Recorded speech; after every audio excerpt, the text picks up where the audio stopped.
Steel कारखाना कार्यरत जड़े श्रमिकों उपरे रूलर चढ़ी जिबारु श्रमिक जनक गुरुतर आहत होइथिले। तेणु तांकु कंपानी आम्बुलेंस जुगे मेडिकल को निया जाइथिले भी डाक्तर सेठारे तांकु मृत घोषणा करिथिले। सुंदरगढ़ जिला राजगांगपुर जामपाली ठारे थिबा OCL iron and steel limited रे दुर्घटना घटी श्रमिकंकर जीवन जाइथिबा बेले मृत श्रमिक जनक हेउछंती स्थानीय कुनुमुरु पंचायत बड़गुड़ियाली ग्रामर 20 वर्षीय सत्यानंद बाड़ा। संध्या समय रे सत्यानंद कारखानार स्पंज और स्क्रैप यार्ड रे कार्य करुथिले।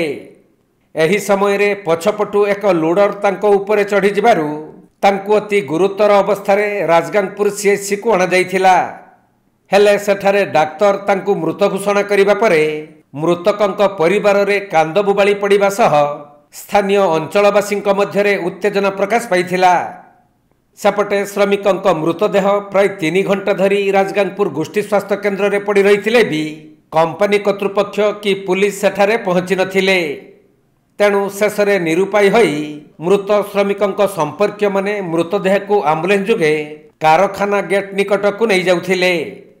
हेले पुलिस खबर पाई लिपलुई निकटरे आम्बुलेंस को अटकाई पुणी जोर जबरदस्त हॉस्पिटल को नहीं जाइथिले।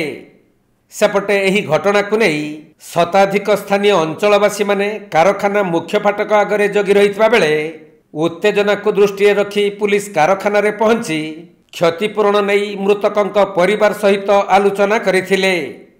शेषरे मृतकंक परिवार को 15,50,000 क्षतिपूरण सहित परिवारर 2 जन को चाकरी प्रदान करा जिबा नहीं प्रतिश्रुति देबारु उत्तेजना शांत पड़िथिला। तेबे एही कारखाना रे बारंबार दुर्घटना घटुथबा जगु सुरक्षा व्यवस्था उपरे प्रश्नवाची सृष्टि होइछि।